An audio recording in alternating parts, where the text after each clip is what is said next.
एक गांव में एक मजदूर रहा करता था जिसका नाम हरे राम था। उसके परिवार में कोई नहीं था। दिन भर अकेले मेहनत में लगा रहता था। दिल का बहुत ही दयालु और कर्मों का भी बहुत अच्छा था। मजदूर था इसीलिए उसे उसका भोजन उसे मजदूरी के बाद ही मिलता था। आगे पीछे कोई ना था इसीलिए वो इस आजीविका से संतुष्ट था। एक बार उसे एक छोटा सा बछड़ा मिल गया। उसने खुशी से उसे पाल लिया। उसने सोचा आज तक वो अकेला था, अब वो इस बछड़े को अपने बेटी के जैसा पालेगा। हैरान का दिन उसकी बछड़े से शुरू होता और उसी पर खत्म होता। वो रात दिन उसकी सेवा करता और उसी से अपने मन की बात करता। कुछ समय बाद बछड़ा बैल बन गया। उसकी जो सेवा हैरान ने की थी उसे वो बहुत ही सुंदर और बलशाली बन गया था। गांव के सभी लोग हैरान की बैल की बातें किया करते थे। किसान के गांव में बैल की भरमार थी, पर हैरान का बैल उन सबसे अलग था। दूर दूर से लोग उसे देखने आते थे। हर कोई हैरान की बैल के बारे में बातें कर रहा था। हैरान भी अपने बैल से एक बेटे की तरह प्यार करता था। भले खुद भूखा सो जाए लेकिन उसे हमेशा भर पेट खिलाता था। एक दिन हैरान के स्वप्न में शिव का नंदी बैल आया। उसने उसे कहा कि हैरान, तुम एक निस्वार्थ सेवक हो। तुमने खुद की तकलीफ को छोड़कर अपने बैल की सेवा की है, इसीलिए मैं तुम्हारे बैल को बोलने की शक्ति दे रहा हूँ। इतना सुनते ही हैरान जाग गया और अपने बैल के पास गया। उसने बैल को सहलाया और मुस्कुराया कि भला एक बैल कैसे बोल सकता है। तभी अचानक आवाज आई, बाबा आपने मेरा ध्यान एक पुत्र की तरह रखा है। मैं आपका आभारी हूँ और आपके लिए कुछ करना चाहता हूँ। यह सुनकर हैरान घबरा गया। उसने खुद को संभाला और तुरंत ही बैल को गले लगाया। उसी समय से वह अपने बैल को नंदी कहकर पुकारने लगा। दिन भर काम करके आता और नंदी से बातें करता। गरीबी की मार बहुत थी।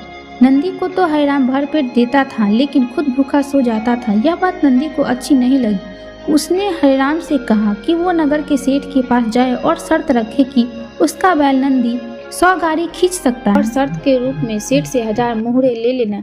हैरान ने कहा, नंदी तू पागल हो गया है? भला कोई बैल इतना भार वहन कर भी सकता है? मैं अपने जीवन से खुश हूँ, मुझे यह नहीं करना। लेकिन नंदी के बार बार आग्रह करने पर हैरान को उसकी बात माननी पड़ी। एक दिन डरते डरते हैरान सेठ दीनदयाल के घर पहुंचा। दीनदयाल ने उसे आने का कारण पूछा। तब हैरान ने शर्त के बारे में कहा। सेठ जोर जोर से हंसने लगा।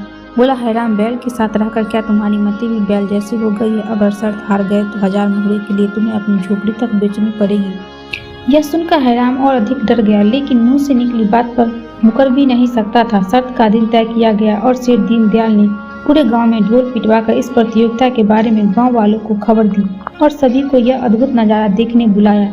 सभी खबर सुनने के बाद हैरान का मजाक उड़ाने लगे और कहने लगे, यह शर्त तो हैरान ही हारेगा।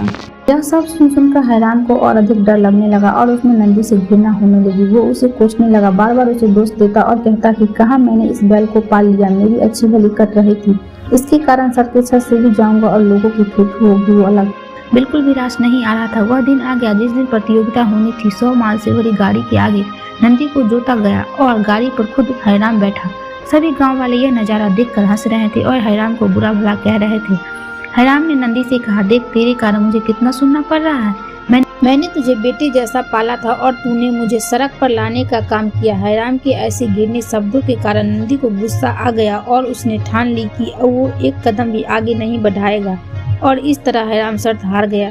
सभी ने उसका मजाक उड़ाया और उसे अपनी झोपड़ी सेठ को देने पड़ी। अब हैरान नंदी के सामने रो रो कर उसे कोस रहा था। उसकी बात सुन नंदी को सहा नहीं गया और उसने कहा, बाबा हैरान, यह सब तुम्हारे कारण हुआ।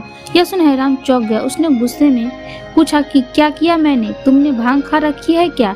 तब नंदी ने कहा कि तुम्हारे प्रेम के बोल के कारण ही भगवान ने मुझे बोलने की शक्ति दी और मैंने तुम्हारे लिए यह सब करने की सोची, लेकिन तुम उल्टा मुझे ही कोसने लगे और मुझे बुरा भला कहने लगे। तब मैंने ठानी मैं तुम्हारे लिए कुछ नहीं करूँगा। लेकिन अब मैं तुमसे फिर से कहता हूँ कि मैं 100 गाड़ियाँ खींच सकता हूँ। तुम जाकर फिर से शर्त लगाओ और इस बार अपनी झोपड़ी और 1000 मोहरे की शर्त लगाना। हैरान वही करता है और फिर से शर्त के अनुसार 100 गाड़ियाँ तैयार कर उस पर नंदी को जोता जाता है और फिर से उस पर हैरान बैठता है और प्यार से सहलाकर उसे गाड़ियाँ खींचने कहता है और इस बार नंदी यह कर दिखाता है जिसे देख सब स्तब्ध रह जाते हैं और हैरान शर्त जीत जाता है। सेठ दीनदयाल उसे उसकी झोपड़ी 1000 मोहरे देता है। दोस्तों, प्रेम के बोल कहानी से यही शिक्षा मिलती है कि जीवन में प्रेम से ही किसी चीज को जीता जा सकता है। कहते हैं प्रेम के सामने ईश्वर भी झुक जाता है, इसीलिए सभी को प्रेम के बोल ही बोलना चाहिए।